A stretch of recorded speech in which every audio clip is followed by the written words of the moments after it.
evening, guys.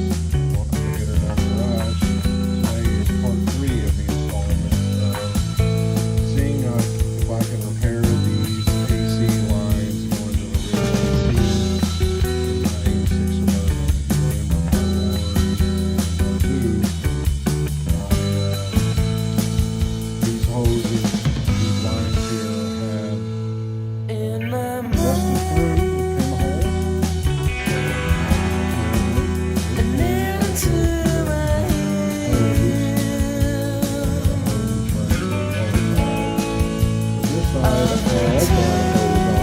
But the hose blew off. So now I've got it threaded with a complete tap and got it fitting and welded it in place. Hopefully this will hold. I'll keep you updated. Thanks for watching.